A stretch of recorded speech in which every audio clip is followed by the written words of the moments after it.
c'est dans notre nature que de n'évoluer en cas d'extrême besoin. C'est-à-dire que l'on va attendre une crise dans notre vie, que quelque chose de grave, d'extrêmement grave se passe pour venir se remettre en question. Est-ce que vous trouvez ça normal ? Ou plutôt, est-ce que vous trouvez ça pratique ? C'est-à-dire qu'on ne peut obtenir un réel changement de notre vie que en ne vivant une expérience extrêmement difficile. Et si je vous disais qu'il y avait une meilleure façon de déclencher cette croissance personnelle ? Vous pouvez me croire ou ne pas me croire, mais elle existe, réellement. Aujourd'hui, on va parler de différentes choses, mais principalement de la nature de l'être humain à venir s'estimer, donc non pas l'estime de soi, mais venir définir notre propre valeur, nous introspecter, d'accord ? Et comment est-ce que habituellement ça va se produire lors de drames, par exemple lors d'une rupture, lors d'un décès, lors d'une trahison. Vous voyez ? 3 grands cas où naturellement on va venir se remettre en question par rapport à ce qui s'est passé.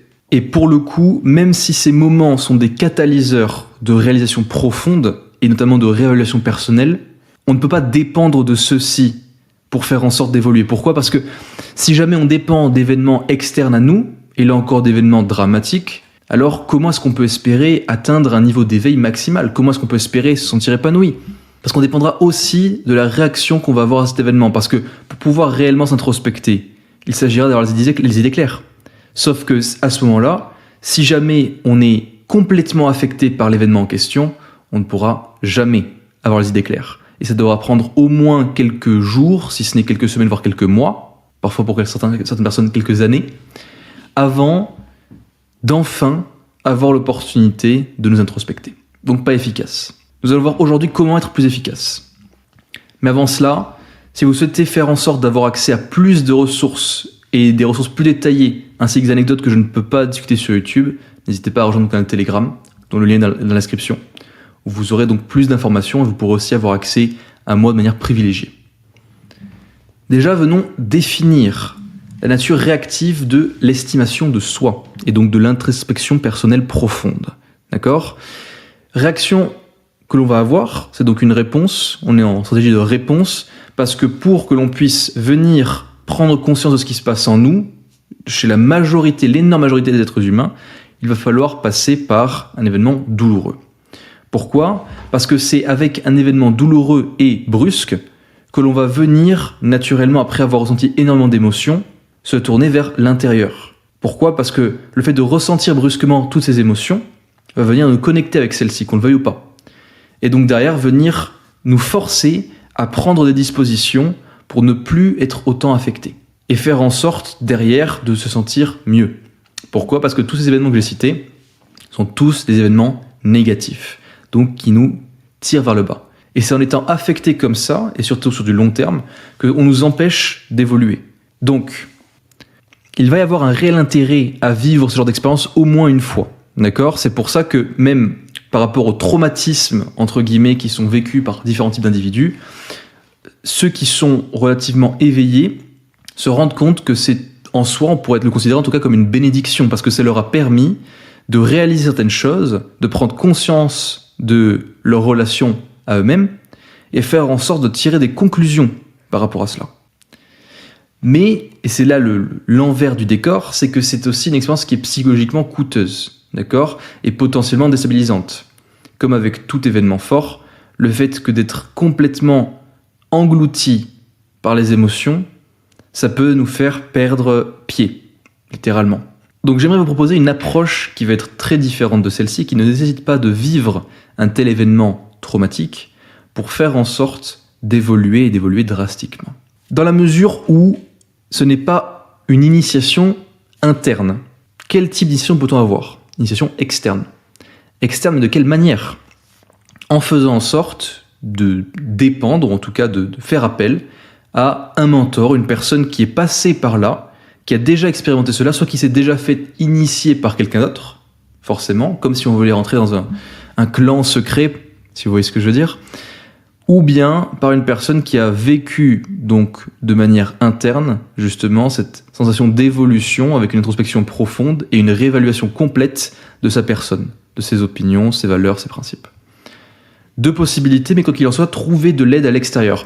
Et ça, c'est ce qu'on voit d'ailleurs parmi les plus grands psychanalystes, Je pense notamment à un bon psychanalyste, en tout cas qui est James Hollis, qui a écrit un livre que je recommande, qui est Sous l'ombre de Saturne, qui parle des blessures de l'homme, un livre très puissant, et donc qui développe le fait que, en tant qu'homme comme en tant que femme, l'un pour l'autre, il s'agira que de se faire guider, de se faire initier pour faire en sorte de mieux se développer. Parce qu'un travail sur soi va être extrêmement compliqué, surtout quand on n'a pas d'indice de référence. Vous voyez ? Si vous devez par vous-même remettre en question vos propres croyances, c'est extrêmement difficile, voire quasiment impossible. Et c'est pour ça d'ailleurs que Confucius expliquait tout justement que l'apprentissage ou la compréhension d'une chose par l'expérience était la plus douloureuse et la plus coûteuse en temps et énergie. Que l'apprentissage par l'étude donc des expériences des autres, là pour le coup par exemple un mentorat, est la plus facile, la plus aisée. Et enfin l'apprentissage par la contemplation, donc là c'est l'introspection, etc. C'est un travail sur soi qui est énorme, qui est colossal, c'est la plus sage et la plus difficile. Donc 3 types de compréhension qui nous sont apportés par 3 grands aspects différents. Et c'est pour ça que, étant donné que on a cette vie-là sur laquelle nous pouvons travailler, nous sommes les seuls maîtres de notre propre vie, personne d'autre ne peut vivre notre vie à notre place. Ce que je recommande, et de mon expérience qui est le mieux, c'est de faire appel à un mentor, plusieurs mentors bien sûr, donc différents aspects de notre vie, pour venir évoluer le mieux possible. Aujourd'hui, au XXIe siècle, on a encore plus que jamais accès à des mentors. La seule différence ou même le seul problème qu'on pourrait y trouver, c'est que effectivement, vu qu'il y a énormément de personnes sur le marché, de personnes disponibles, ça devient très compliqué de savoir lesquelles sont véridiques, on pourrait dire, ou pourraient nous apporter de l'aide, et lesquelles en fait sont simplement un demi-étage au-dessus de nous, ou simplement une marche au-dessus de nous. Est-ce qu'elles peuvent réellement nous apporter de la compréhension à ce moment-là ? Vous voyez ?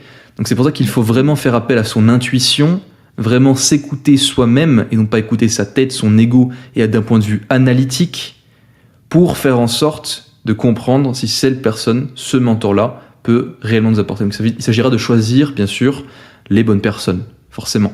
Mais si vous trouvez ce mentor, vous pouvez faire en sorte de lui faire confiance pleinement parce que vous décidez de le faire, il faut le faire à 100%. Et à ce moment-là, vous pourrez atteindre un niveau de croissance jamais égalé. Et ça vous évitera en plus de vivre certaines crises qui, si jamais vous deviez les vivre par vous-même, surtout si vous êtes relativement fragile mentalement, ce qui peut être le cas de certaines personnes, pourraient vous briser à jamais ou vous empêcher de vous relever par la suite. Vous voyez ? Parce que malheureusement, nous ne sommes pas tous égaux vis-à-vis de la santé mentale. Ce qui fait qu'il faut vraiment chérir notre capacité à nous développer et notre capacité au fait aussi à apprendre des autres. Donc plus on prend le temps d'apprendre des autres, moins on va se mettre en reste et donc moins on va avoir de complications qui pourraient se passer simplement par l'expérience que l'on pourrait vivre qui, elle, serait traumatisante. Et la dernière recommandation que j'aurai pour vous, d'un point de vue de travail sur soi, de développement personnel, il s'agira d'établir un plan. D'accord ? Comme pour tout, comme après une expérience, faire de l'intégration et donc prendre le temps d'établir un plan, aussi simple soit-il, va être capital pour qu'on puisse réellement évoluer.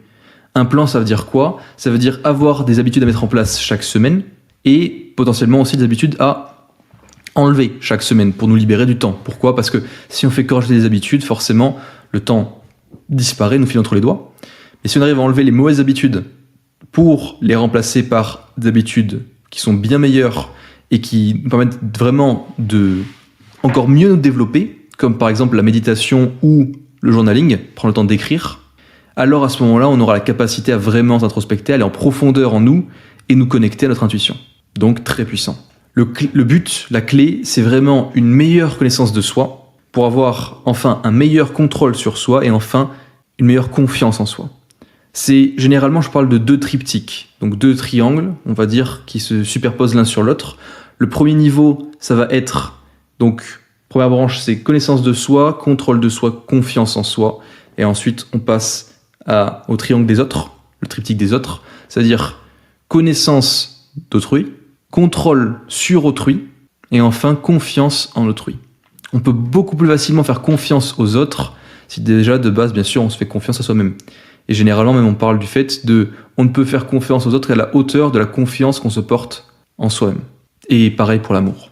Voilà donc pourquoi une auto-évaluation proactive va être cruciale. Pourquoi est-ce que c'est généralement lié à des expériences qui vont être traumatisantes et comment est-ce qu'on peut sortir de ce cycle d'expériences traumatisantes pour faire en sorte de se développer bien plus rapidement, bien plus facilement, d'accord ? Et faire en sorte d'atteindre de plus hauts sommets, sentir plus épanoui, plus éveillé et apporter nous-mêmes de l'aide à autrui. Parce que quel plaisir y a-t-il de plus conséquent sur Terre que de savoir que l'on apporte une réelle valeur aux autres ? Difficile à dire. Si vous souhaitez en savoir plus ou que vous avez des questions à me poser de manière directe, vous pouvez encore une fois rejoindre mon canal Telegram, le lien dans la description.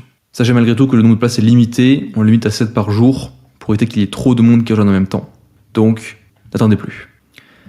Et enfin, même si vous vivez une crise, restez concentré, restez connecté, d'accord ? Acceptez les émotions telles qu'elles viennent. Mais avant tout, priorisez le fait, et dès maintenant, que de trouver un mentor qui pourra vous aider notamment à mieux vous comprendre, mais aussi à vous développer, et qui pourra aussi être présent en cas de crise. Abonnez-vous pour plus de conseils sur comment vous pouvez activer votre potentiel de croissance dès maintenant.